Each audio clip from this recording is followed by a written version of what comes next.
Hi foodies, I just made some scrumptious taco fries. Let's get into it. So in my bowl guys, I have ground beef and I'm gonna season. So I go in with spices like chili powder and cumin, onion powder, there's coriander. It's gonna be really flavorful. You can even add a packet of taco seasoning if you have that. But I tend to go in with even more spices because some of these packets of taco seasoning, they are lacking, okay? After seasoning this, I brown it in some oil on the stove. And then you want to make sure you break it up because you don't want the beef to be in big lumps. So just break that up, allow it to brown, and then you can start stirring. So before you stir guys, let it sit on the surface of the pot and get some color, then you can move things around. You want to make sure that your pot is hot guys, because if it's not, then your meat is going to end up gray and it's going to simmer instead of browning.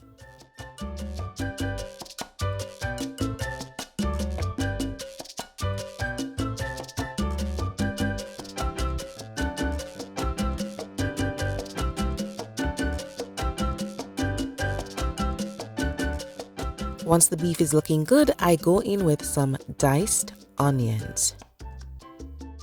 Stir that around for a few seconds and then we'll add minced garlic. You want to make sure you add a lot of flavor to this because even though it's, you might think it's just simply taco fries, come on, you gotta treat it nicely, okay? With the garlic in the pot, you want to keep it over medium heat. Make sure it's not too high so the garlic doesn't burn. Once it's fragrant, we are going to be adding our liquids. So I'll go in with some beef broth. And if you can't find beef broth, you can always use some boiling water mixed with a beef seasoning cube. Then I'll add crushed tomatoes or tomato sauce usually. I also like to add a little chipotle in adobo sauce. That flavor is just amazing in this. The chipotle in adobo sauce or the chipotle sauce, I usually get it in a can at the grocery store, and then I just added some tomato ketchup. So what we're going to do is just mix all of this. You're going to give it a taste. If you're happy with it, cover it and allow it to simmer so we can cook that beef and develop that flavor.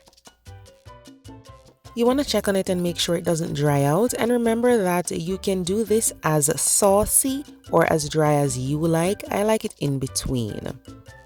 Once this is good to go, the next step is to add it to my fries. So you can either fry your french fries or you can bake them and then lay them on a baking sheet that's been lined with parchment paper or aluminum foil. Spread it out as much as you want to, and then we are going to be putting the meat on with the cheese. And for the cheese, I'm using Monterey Jack and Cheddar. So the first step is pour the cheese on top of the fries, and then we'll go in with meat and more cheese. You can put the meat on the fries in little spoonfuls or you can spread it all over. It's really up to you.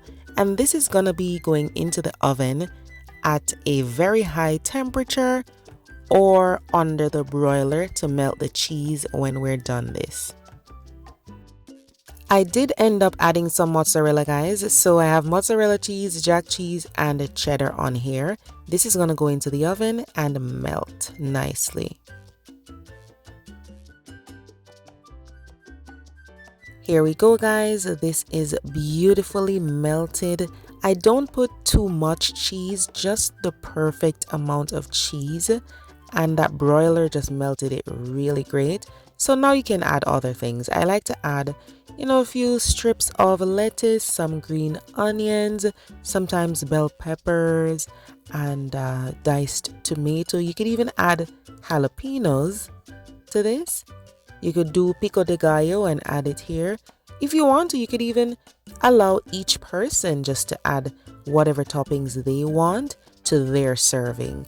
It's really up to you.